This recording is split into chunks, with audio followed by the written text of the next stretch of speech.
Hello, good evening, and welcome to Next Chapter. Our guest tonight is Pastor Malcolm Vassil, also known as Malcolm David. He currently serves on the pastoral staff at the Mount Vernon Seventh-day Adventist Church, located in Mount Vernon, New York, under the leadership of Dr. Abraham Jones, who is the senior pastor there. He is a friend, and like David, he is a man after God's own heart. So welcome. Thank you for having me. I'm glad to be here. I noticed that, well, it's a pleasure having you, and I noticed in your socks. For those that don't know, there is a hashtag sock ministry that goes around where many of the pastors like to show off all of the fancy socks that they own in their closet. And I see that Marcus has on his green, blue, and tan. So can we get a camera on the sock, please? These old things. These old things, we just pull old things on just today. Why did you join the sock industry? Just random question. I didn't join it, I started it actually. The trendsetter. You said it, I didn't. Okay, so we lead and we don't follow. Try to do that. Good qualities to have, I like that. So I understand that you are a pastor. Before we go anywhere, how long have you been a pastor for? I've been a pastor about 8 years. And what made you decide to become a pastor? Good question. I wouldn't put it as I decided to become a pastor, as I guess in the sense of I sat down and I thought about the different vocations that I want to pursue.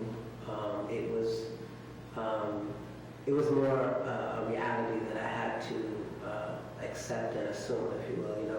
When I became a young Christian, I found myself busy in the work of the Lord, if you want to put it that way.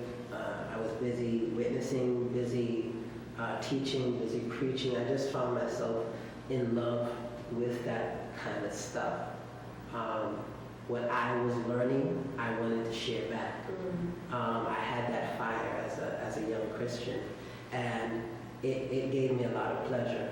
And in the midst of me just doing what I was loving to do, going on the street corners, on the trains, preaching and witnessing and giving out tracts and doing Bible study, in the midst of me doing all of that, friends and some elders from the church, they would come to me to say, I think you have a calling on your life.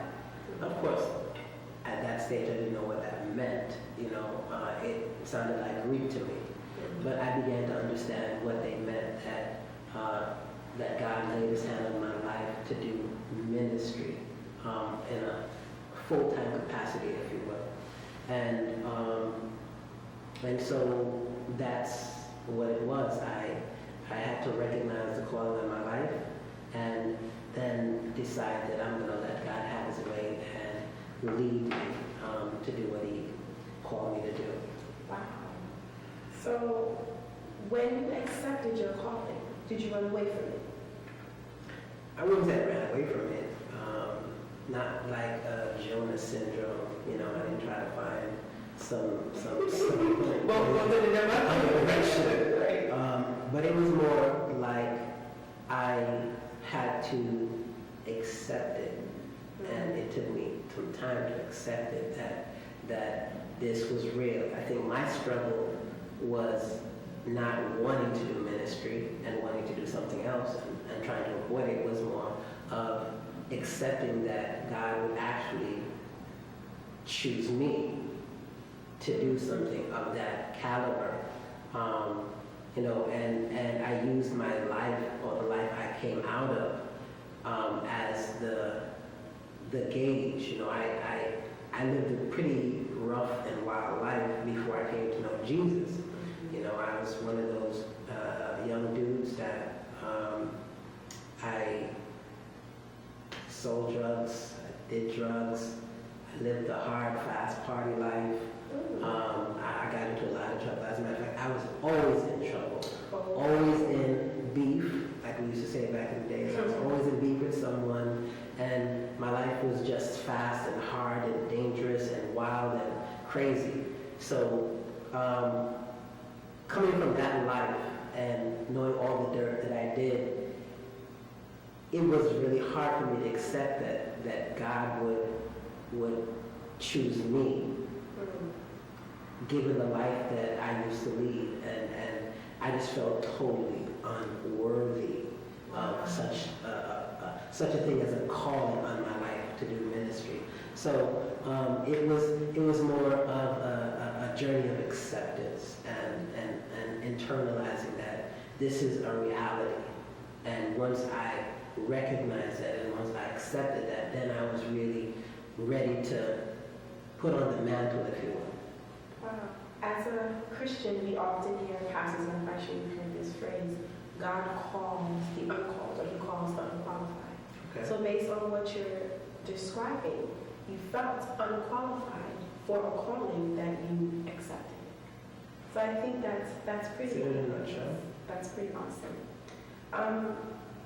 When you were going to school, did you originally go to school for ministry, or did you go to school for something else and kind of change tracks once you accepted your calling? When I started out at school, going to undergrad, I found that I dabbled in a lot of different majors or educational pursuits, from business administration to social work. I found that I just dabbled in a lot of things, and at that point, early in my undergrad experience, it was around that very same time that this idea of a calling in my life, came about. And as I'm considering accepting and accepting this reality, I was trying to make sense of it in what I was already doing with school, and I thought maybe it meant me trying to find things that were close to ministry. So I was doing this, and I was doing social work and taking classes in this and taking classes in that. But I had the sense that it wasn't what God wanted, and I was trying to do just enough, but it wasn't what God was calling me to do. And I had to really learn. It was like a ground zero kind of experience where I had to learn to let go and let God and pursue what God wants me to get into. And so I had to let go of trying to do second best, or trying to do just enough as far as academics were concerned. And I needed to just close up shop and head out and do ministry, because that's what I was being called for. So it's almost as though when you were picking your majors and picking your classes, it wasn't until you said, okay, God, I'm going to let you do you. I'm going to follow what you want me to do, that you were able to solidify where you were going. Yeah. And how has being a pastor changed your relationships with your family, your friends, romantic if there were any at the time? Well, I'll start out by saying, how has my relationship with Christ affected my relationship, period? Because, going back to what I was saying about my life before Christ, I did my stuff. I was doing it dirty. Again, it was hard, fast, crazy, wild, all of that.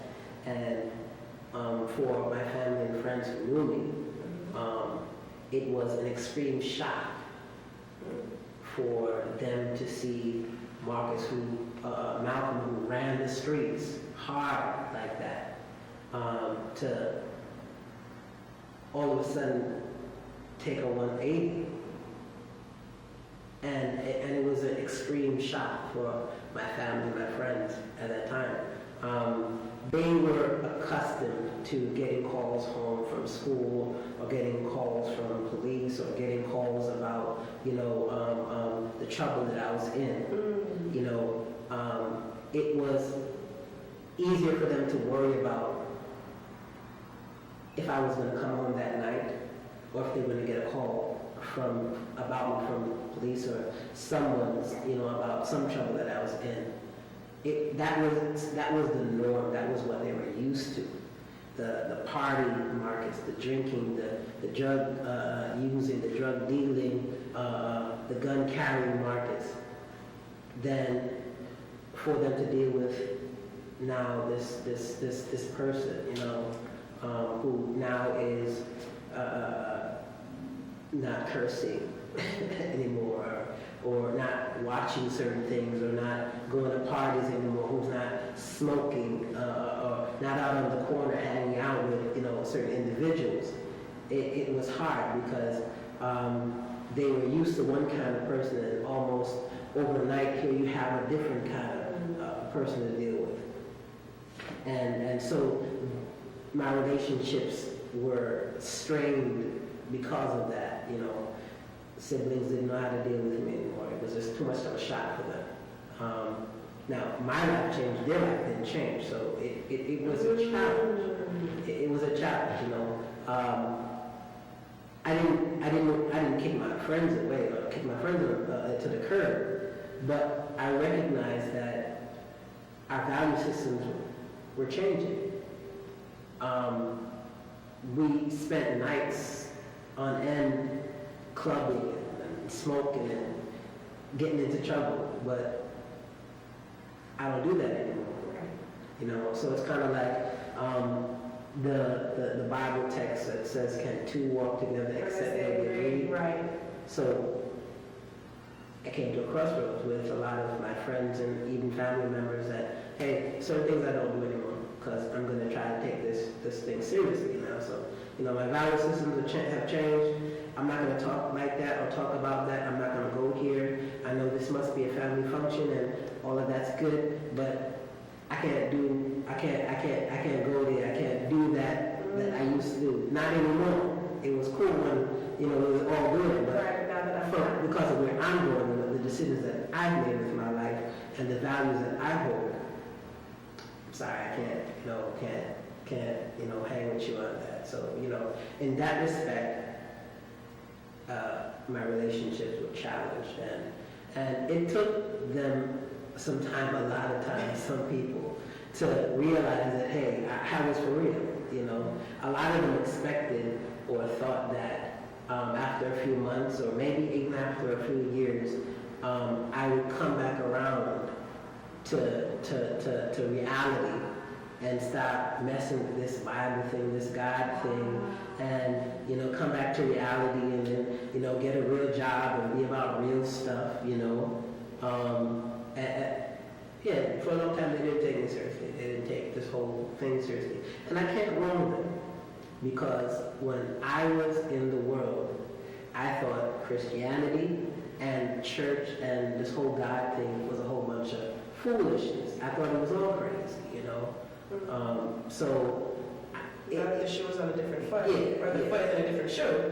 Yeah. So I can't wrong them too much, because when I was there in their seat, I saw things from the same point of view.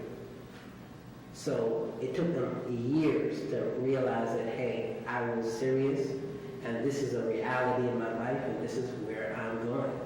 And so it took them many years to begin to respect the fact that my life is different, and what I'm doing is real for me. Wow, that's an amazing story, a very amazing testimony. And we're going to break for a commercial, and we will be back in a few moments after a word from our sponsors. Yuck! Germs are everywhere. We're continuously bombarded by microorganisms that are ever present in the air we breathe and the food we eat. And our immune system is the first line of defense against the numerous pathogens trying to invade our bodies and cause damage and illness. Unfortunately, in today's over-sanitized environment, many people's immune systems have not been kept sufficiently active and have become less able to neutralize new and unexpected threats. Fortunately, EPX Body Immune offers powerful protection against a wide range of biological and environmental toxins that cause disease. The potential list of benefits is enormous for all types of people using it on a daily basis. The key to EPX Body Immune's power is its unique combination of 3 scientifically research-based ingredients that work synergistically to prevent infections and kill pathogens, creating a highly efficient formula for immune system protection beyond what each of the ingredients could do on its own. Eliminate pathogens by delivering the world's most effective antimicrobial agent, Stabilized Allicin. The driving force in EPX Body Immune, Stabilized Allicin, is produced from fresh garlic by novel patented technology and has incredible antimicrobial activity against intestinal parasites, as well as viral, bacterial, and fungal infections. Allicin also helps release more specialized helper cells into your immune system, which makes it easier to fight off invasive organisms. EPX Body Immune also contains ester C, the most effective bioavailable form of vitamin C. Ester C acts as an antioxidant and protects your immune system from repetitive attacks. It also strengthens the activity of the stabilized allicin, enabling EPX Body Immune to kill harmful pathogens more efficiently. Finally, prevent your immune system from collapsing by activating it with beta-glucans. These potent substances regulate immune system activity, enabling your body to quickly recognize and respond to invading pathogens. EPX Body Immune causes your immune system to trigger a more effective reaction, leading to the elimination of infectious agents. Fortify your body's defenses with a much-needed natural boost with EPX Body Immune. You too can feel healthier and happier. Get started today.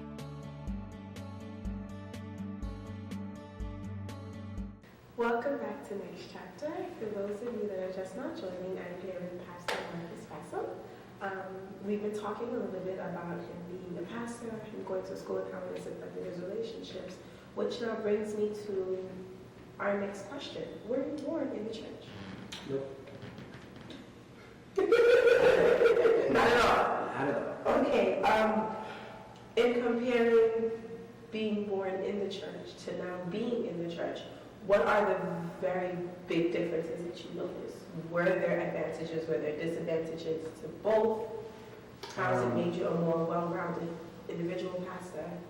Well, when I think about growing up in the world as opposed to growing up in the church, one of the things that I discovered or realized was that if I could do it all again, if I could have it done all again to me in my life, live this life all over again, I would have preferred to have been born in the church or in church culture, because you're raised by a different set of values, a different, depending on the home that you come from or the church community that you grow in, the faith community that you grow up in, you have a different structure. There's a certain kind of structure, a certain value system that's instilled in you from a child, and that makes a great difference than if you were born without any of that and you just grew up in the world. And I feel that's something that I wish that I had in my life, because if I had the system, the value system, maybe I wouldn't have made certain choices that I made. Maybe I wouldn't have had certain fears that I had. Maybe I wouldn't have had taken certain pursuits or gotten involved in certain kind of things. When I think back about my experience as a young person, growing up on the streets of Flatbush in Brooklyn, New York, it was like growing up in the Badlands. It was survival for me. I didn't have a father in my life. He was incarcerated, and my mother wasn't really present in my life like that. And the schools in Brooklyn were not the safest places to be. And so for me, it was survival. I'm going to do what I got to do to survive. If it means I got to fight off everyone so that everyone knows that I'm not the one, that's what I'll do. If it means I've got to sell drugs to, be able to, take care of myself and do what I need to do, that's what I'm going to do. If it means I got to carry a gun on my hip because I'm not going to let someone, come and try to take my money or try to punk me or, make me look like, a victim, that's what I'm going to do. Again, it was survival, and that's what every day was for me. It was about survival. I started carrying a gun when I was 12, 13. And that's what I felt I needed to do if I was going to survive in that environment. And, you know, I think one of the things about growing up as a young person in the world, you know, without any exposure to church and having a godly foundation, and when you think about that whole concept of survival, it's like you're on your own, and you got to try to make it however you can make it. Mm-hmm. And when you grow up in an environment where your life is always at risk, I always had to look over my shoulder because I didn't know who was going to come and try to step to me and try to punk me because I dress a certain way or because I got money in my pocket or try to make me look a certain way. So you're always on your guard, and that's how I lived my life as a young person. Always on guard. Always, I gotta have a weapon on me because I don't know what's gonna pop off next. I don't know what's gonna happen. I don't know who this person walking down my block is and what he might try to do. And so imagine, growing up as a young person, and that's what you do every day because you don't know,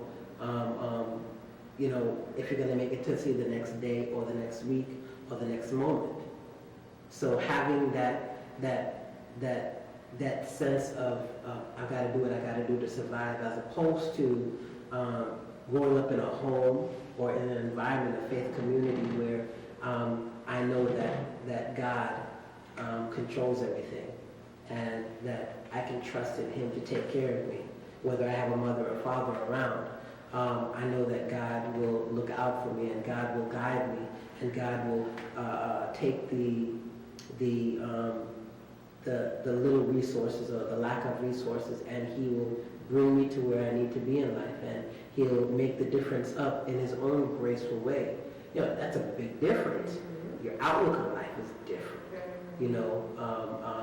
and that right there is what, for me, because I can't speak for everyone else, mm-hmm. that for me is the big difference, is having God at the center, or not knowing that there is a God. Wow. Now I'm curious. You were in the world. You were a party, clubbing, and drinking. When were you introduced to Christ? And what made you take, or made you decide to have a relationship with Him, so much so that it would require that you leave your past lifestyle to go to church, to minister, and to lead others to Him? Okay. Fair question. I came into the church when I was about 17, 18. I came into the church through a crusade, an evangelistic series that Dr. Abraham Jules, he's my mentor to this day, a friend and mentor to this day. And I came in through an evangelistic series that he preached at. And it's funny because where the tent meeting was set up was right across the street from where I lived. Wow.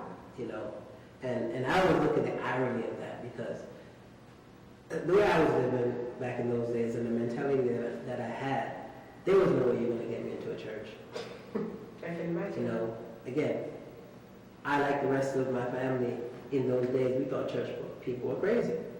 And we looked at the whole church and God and religion thing as a bunch of foolishness. Mm-hmm. So there was no way I was going to take that seriously, where I was. But that's how I came to the church, through a crusade. And, it's funny how that happened because, I sold drugs around the corner.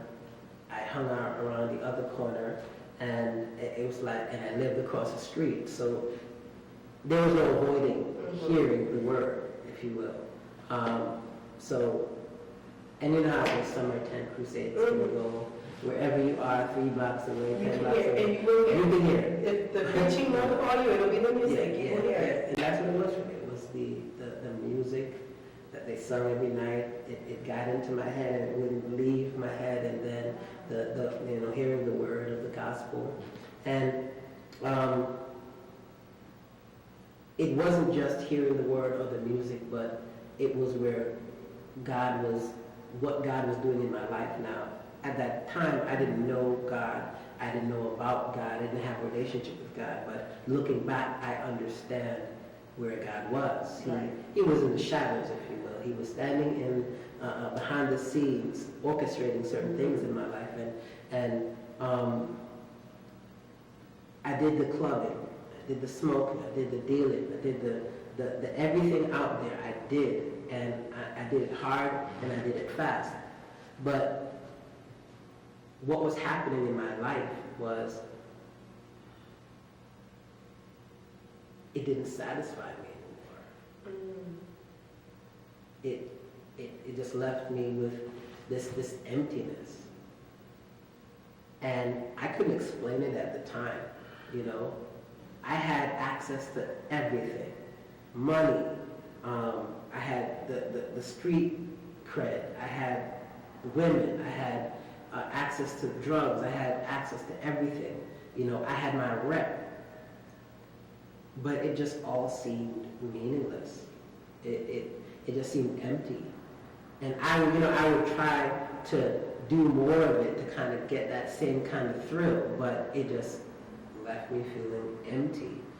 And when I look back at it, I realized what was going on, that God was creating this divine dissatisfaction in those things. And I was awakening to the reality that those things are meaningless, that they will never satisfy, they never can satisfy, they were never meant to satisfy.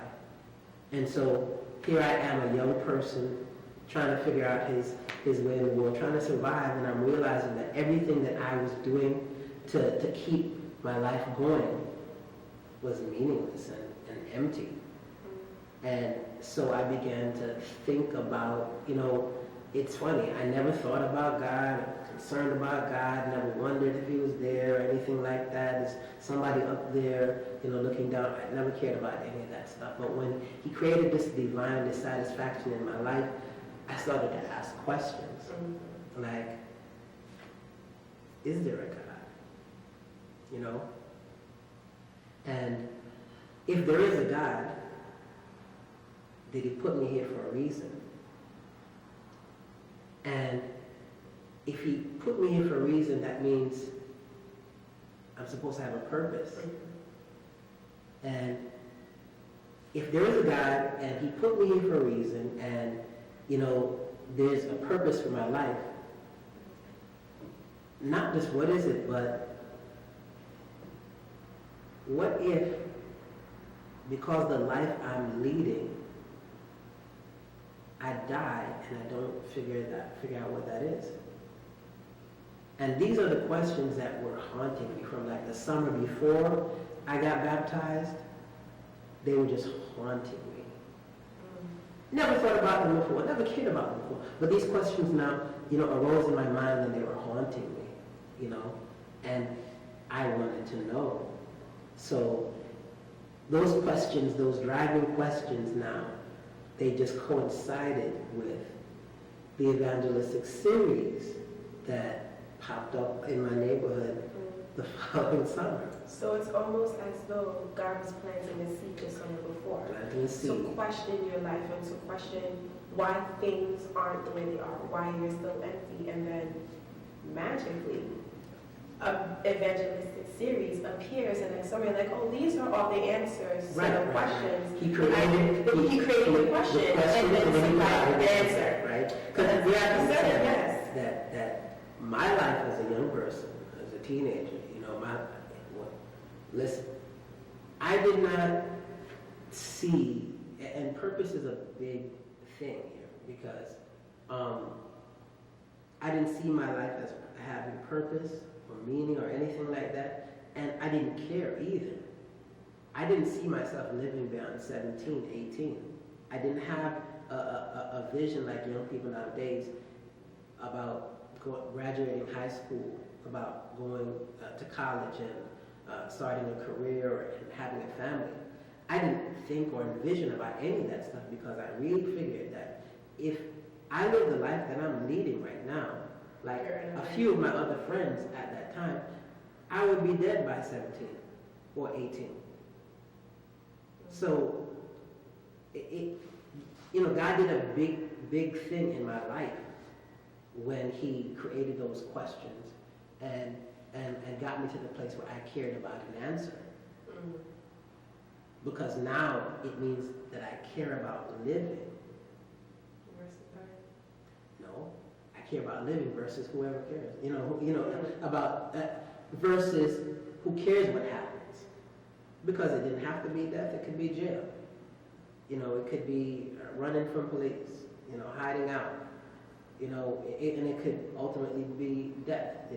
Having an address in the cemetery. So God made me care and care about having a purpose in life. So. Earlier when you were introduced, your name was Marcus Malcolm Mayhew Vassil. Based on your life as one who ran the streets and now as a pastor, when did the Mayhew become a part of your name? I think a few years ago, I had some very challenging experiences in my life that it taught me a lesson about this journey with God. That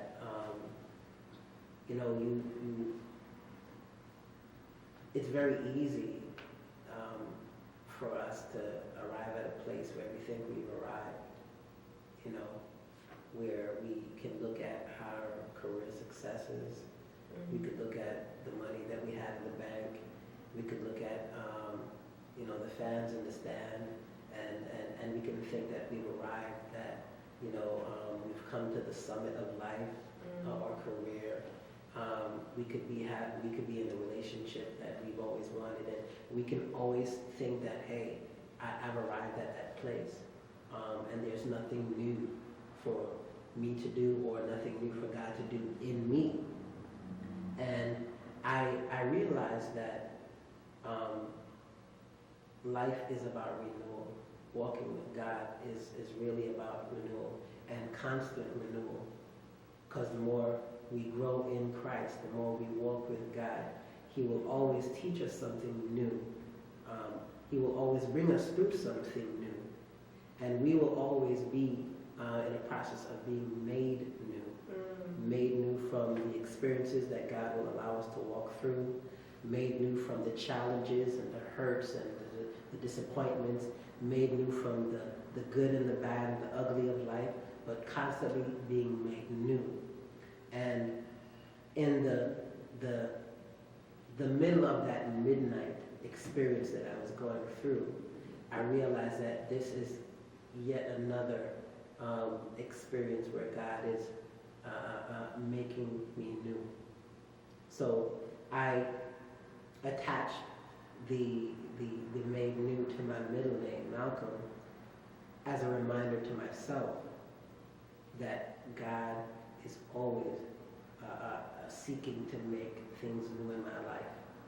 And that I will never in this life arrive at that place where I don't need anything new, any new experience, any new challenges in my life. So. Why did you attach it to your middle name as opposed to your first name? It sounds better. No, and plus I just like Malcolm. Okay. But this is happens to be my favorite question in the segment. So, are you married or are you single? And how has this affected your being a pastor? How has this influenced your dating life? I'm still single. Did you hear that, ladies? Okay, go. I'm still single, and I'd say, being a pastor, being a minister, it does come with its challenges as far as dating goes, because you'll have some women that will be okay with it, but more often than not, you'll have women that are not, that idea of dating a pastor or dating a minister is not that appealing, because they see the pressure associated with dating somebody who's in ministry, who's clergy, as a deterrent. And some of it is with merit. Sometimes, the faith community, they do attach this air of perfection that the pastor himself and whomever he's in a relationship with should have, no matter where they are in their walk with God. And granted, people who are in leadership, there is a level of example that they ought to, portray or just exhibit. But pastors and the people that they date and ultimately marry, they're still human beings, and it's challenging for women to deal with a climate where they've always got to, wonder who's going to be talking about them, if every little thing that they do is going to be criticized and scrutinized and talked about, and if they'll be dragged through the mud if they just happen to have a bad day or, lose their temper or anything like that. So it's very challenging for women and for anyone that might want to date somebody who is in ministry. I know I have a number of female friends that are pastors, and the same goes for them as far as when it comes down to dating someone that they have to think about that. There's that deterrent of what my life will become if I date him or if I date her. Can I deal with the pressure? Can I deal with the scrutiny? Can I deal with the paparazzi? Can I deal with it? So yeah. It's funny that you say that. As a pastor's child, I have to go through that. I have to go through being under a magnifying glass and having everything that I do, everything that I say, from the dress that I wear to church to how I style my hair, things that I wouldn't place too much stress on, it now becomes a mountain when it should have been left a molehill simply because of who I'm associated with. And the title of a PK, or for those that don't know, a PK is a pastor's kid. The stress and the headache and the overwhelmingness that it brings. So I completely understand and I sympathize and empathize, because it is very, very stressful and it can drive you nuts and it can just, so I get it. And we are going to break for a commercial, and when we come back, we are going to find out about the next chapter in Pastor Vassil's life.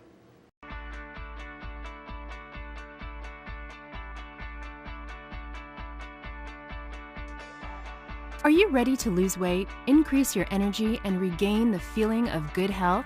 So what's stopping you? Did you know that you can have major health problems, including relentless weight gain and serious difficulty losing and maintaining weight loss, if your body is burdened with toxic overload and being robbed of essential nutrients? All too often, this leads to a vicious cycle of persistent feelings of hunger, unrelenting cravings, poor food choices, and chronic overeating of high-calorie, high-fat, but low-nutritious foods and beverages, which in turn saps you of your energy and willpower to eat healthy and exercise. EPX Body Detox is a natural weight loss tea that can help you safely and rapidly shed excess pounds and improve your overall health, and is much more effective than Chinese green tea. For more than 20 years and backed by research and clinical use, tens of thousands of people around the world have been able to regain control of their lives thanks to this special herbal tea blend. Just drinking 8 ounces twice daily has been shown to lead to significant weight loss. Kickstart your weight loss with 100% organic, caffeine-free EPX Body Detox Herbal Tea and lose at least 5 pounds in 5 days. Plus, we have a complete system to teach you about the importance of nutritional cleansing and help you finally reach and maintain your ideal weight. You too can look and feel your best. Get started today. To get your free sample, click now on the link on this page.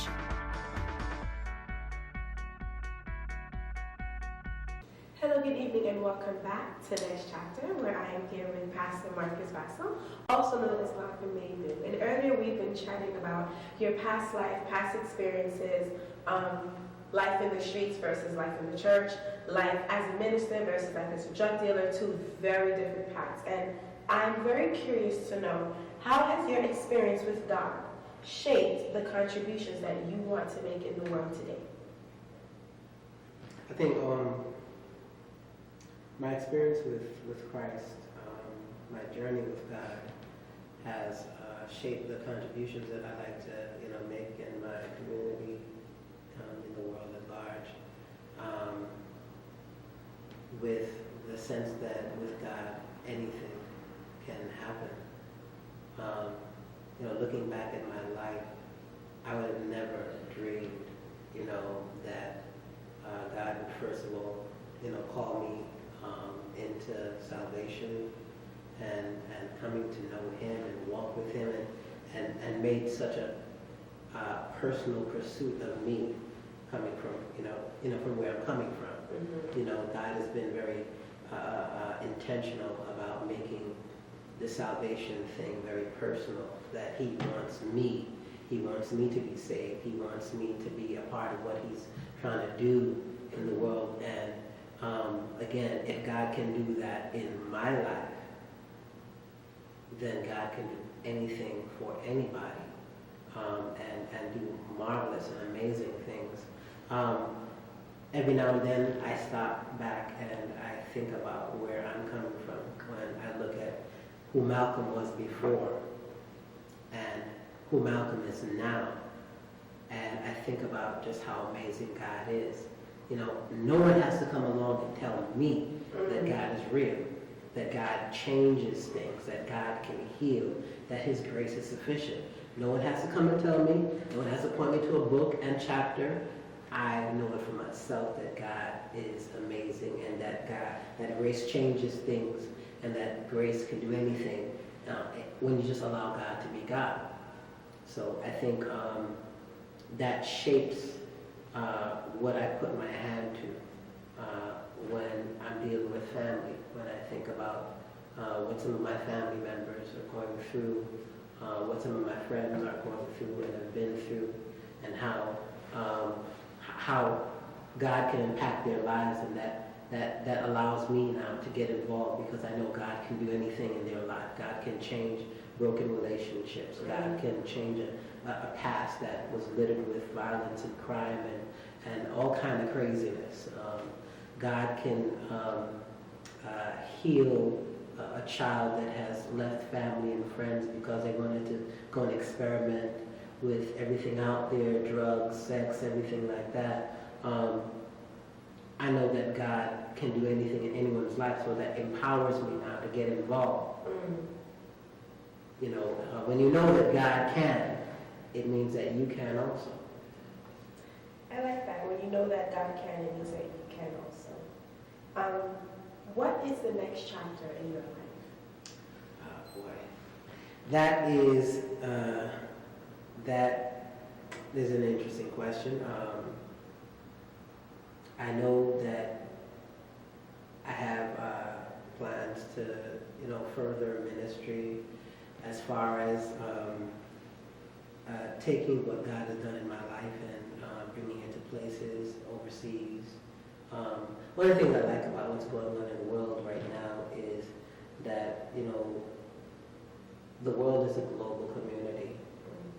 And so from anywhere in the world, if you have access to the internet, if you have access to a camera, if you have access to an iPhone or any kind of, gadget, you can communicate with anyone else in the world that has access to the internet and that kind of media. And so now I can take my experience and what God has done for me, and I can, through the internet, through media, share that with someone in China, share that with someone in Malaysia, share that with someone in Africa. And I think that's amazing because, there was a time where you could only keep, you could only see ministry done within your local community. Right. Now you can see ministry, and you can see what God has done in your life be communicated to people all around the world. Of course, that is an awesome endeavor, but like I said earlier, if God can, then you can. Thank you so much, and we are going to go to our final commercial break. So here are something from our sponsors.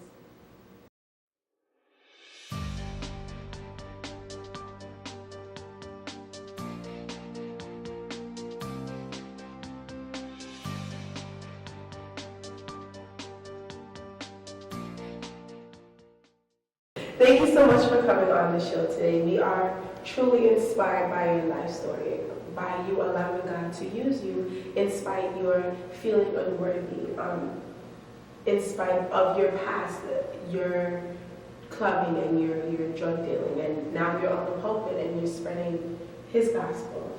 It was a pleasure, and we look forward to hearing about the next chapter in your life and to where God is going to take you next. Thank you for having me. Hello, good evening, and thank you for watching Next Chapter. Today we have Pastor Marcus Vassil, also known as Malcolm Bagnell.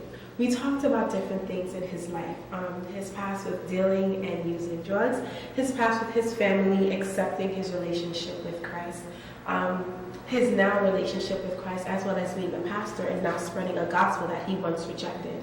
It was an awesome and amazing show, and I hope you enjoyed it as much as I've been speaking with him. Have a blessed evening, and always remember that if God can, you can too. Goodbye.